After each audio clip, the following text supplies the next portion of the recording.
Bienvenidos a un nuevo video. En esta ocasión vamos a platicar sobre Stack Overflow y 10 gráficas que lo representan.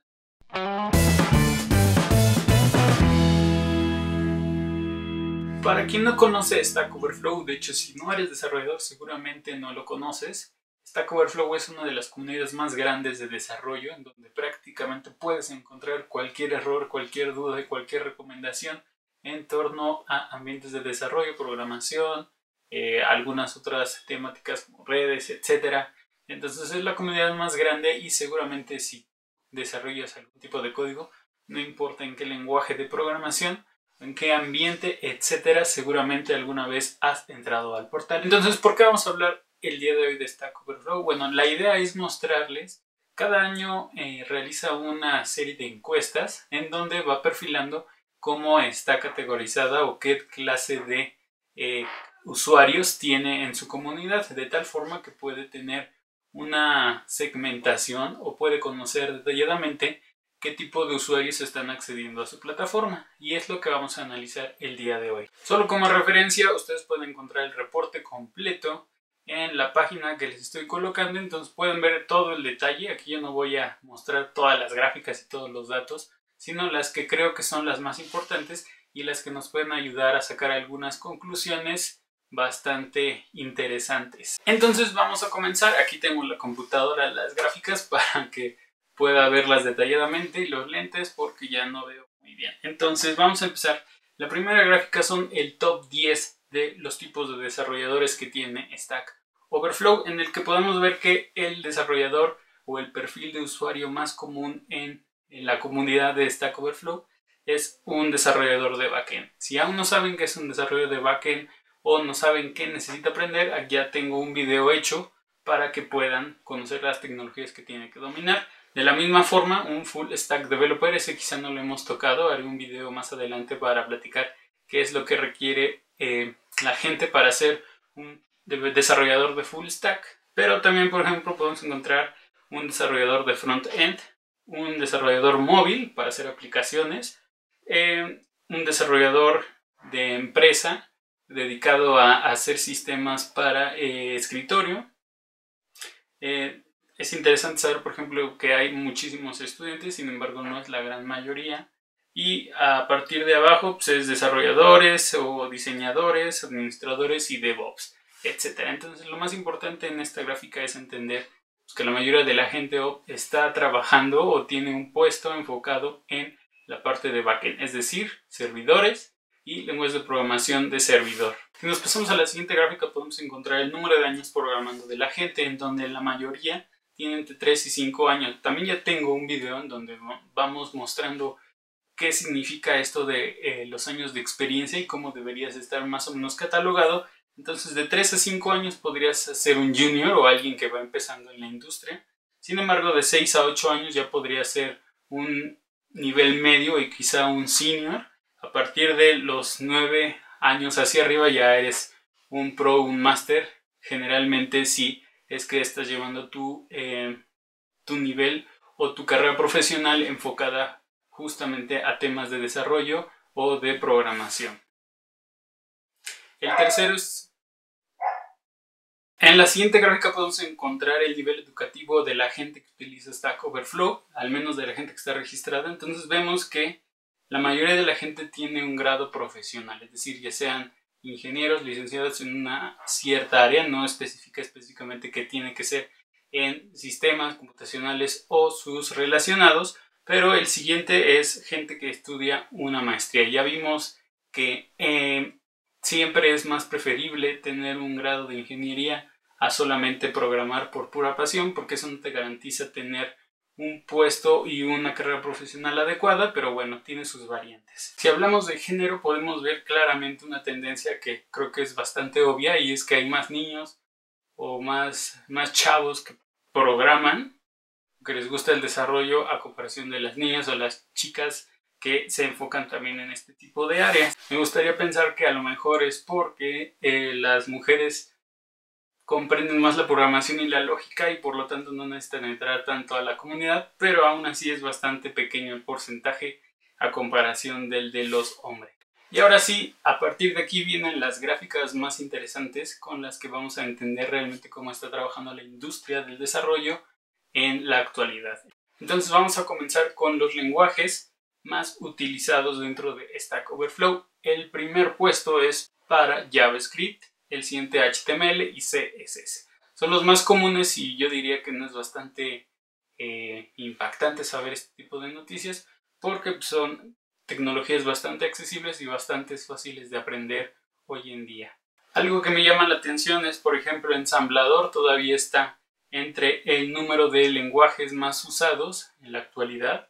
Otro que puede ser es C, C++, C Sharp. Obviamente la parte de Shell es bastante indispensable para administradores de sistema, pero pues la mayoría ya los conocemos y creo que no es un poco disparatado decir que son lenguajes que hemos trabajado a lo largo de muchos años y que se siguen posicionando como los lenguajes más usados. Cuando hablamos de frameworks y herramientas de trabajo, podemos ver que Node.js sigue siendo uno de los principales frameworks para desarrollo y tiene que ver mucho con el tema de JavaScript.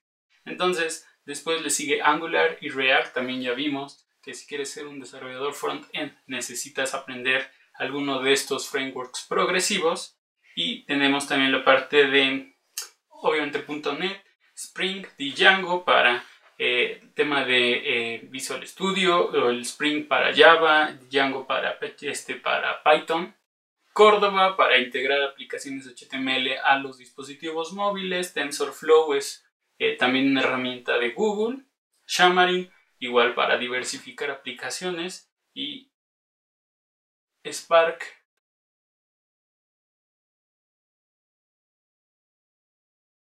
por lo tanto, pues prácticamente podemos ver esa referencia a que JavaScript sigue siendo un lenguaje que en 2018 sigue evolucionando y sigue siendo uno de los más usados en la industria. Cuando hablamos de bases de datos, la verdad es que no les sorprendería saber que MySQL sigue siendo una de las bases de datos más usadas y quizá de las que a nivel industria pues no es tan recomendable para poder utilizar.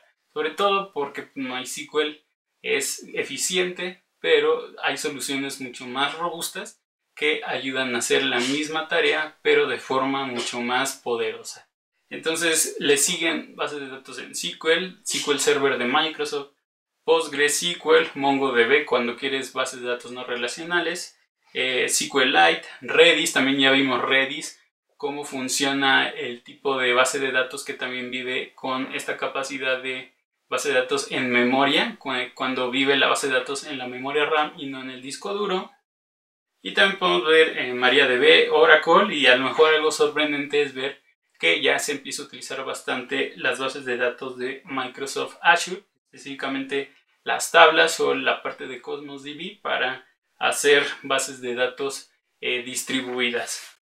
Cuando hablamos de plataformas de desarrollo podemos incluir no solamente bases sistemas operativos, sino como tal plataformas en donde tú puedes montar tus desarrollos y empezar a trabajar.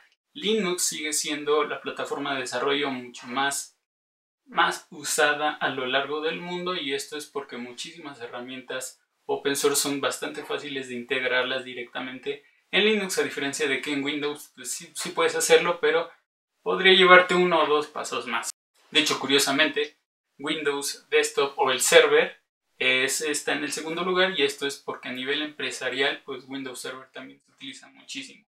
Después sigue Android, AWS, que es el servicio de nube de Amazon, la Mac o OS X, WordPress, Raspberry, iOS, Firebase y Azure. Después sigue el tema de los ambientes de desarrollo o las herramientas con las que nosotros podemos desarrollar. Aquí es bastante curioso porque yo me imaginaría que desde hace unos cuantos años Sublime Text era el rey indiscutible en este tema, en esta categoría. Sin embargo, a partir de que salió Visual Studio Code, he visto cómo la gente que desarrolla empieza a adoptar esta herramienta. Uno, sobre todo porque es gratuita. Dos, porque es bastante eficiente y es muy buena. Y tres, porque Sublime Text es realmente de pago. Entonces te verías bastante mal que utilizaras Sublime Text en forma gratuita y aún así lo usaras para vender tus proyectos de una forma comercial. Después le sigue Visual Studio, que también hay una versión Visual Studio Community que es gratuita y puedes desarrollar siempre y cuando cumplas con las restricciones de la distribución de tus aplicativos o de los proyectos que estás utilizando. Y el que más me da risa es saber que Notepad++ es el tercer ambiente de desarrollo en el que la gente utiliza para poder desarrollar sus proyectos. Realmente no me imagino, digo, es bastante bueno, rápido y ligero, pero bueno, hay opciones mucho más eficientes y poderosas. Y por último, esta es quizá la gráfica más curiosa que encontré de todo el resumen que hizo Stack Overflow, y es cuáles son los lenguajes mejor pagados a nivel mundial, y estoy hablando de una estimación a nivel de dólares. Entonces, si se fijan en la lista, hay realmente pocos que yo conozco, es decir, de esta lista conozco Perl, Scala, Erlang, Go, Ruby, Shell, TypeScript, Julia, Haskell, CoffeeScript, pero los primeros prácticamente o de alguna vez los había escuchado o nunca los había escuchado o no tenía ni la menor idea de que existían. Entonces es bastante curioso cómo, por ejemplo, los lenguajes que son más utilizados no son precisamente los mejor pagados. Es decir, JavaScript, yo revisé la encuesta y creo que estaba entre los últimos lugares. ¿Y por qué? Pues es un lenguaje fácil, que todo el mundo puede aprender. Entonces la demanda de ingenieros o desarrolladores por JavaScript pues es muchísima. Es decir, puedes encontrar un desarrollador de JavaScript en cualquier lado, realmente no es ningún problema. Sin embargo, encuéntrate un desarrollador de OCaml o de Rust o de Clojure. O sea, son lenguajes bastante raros y que están enfocados seguramente a sistemas bastante complejos o antiguos, o podríamos decir maduros, de sistemas de empresas que no se actualizan de una forma bastante rápida, por lo cual pues la demanda es mucha y la oferta es poca. Entonces un ingeniero podría estar ganando mucho más que uno de JavaScript, nada más por saber esta cosa del Clojure, que quisiera saber qué es, lo voy a investigar, pero bueno, la idea es esa, que ver que no precisamente los lenguajes de programación más usados o que más están a la moda pueden llegar a ser los mejores pagados. Hay otras cosas más raras, más detalladas o más específicas que quizá no te interese tanto aprender, porque a lo mejor estos salarios los pagan ciertas empresas o en una industria específica. Y bueno, así es como podemos ver cuál es el perfil de la gente que entra a Stack Overflow, ya sea a buscar respuestas o a postear dudas o a ver qué hay de nuevo en la comunidad. Cuéntenme, ¿les gustó el video? Regálenme un like si les gustó el video, déjenme acá sus comentarios, suscríbanse al canal, activen la campanita de notificaciones y si no hay nada más, nos vemos la próxima.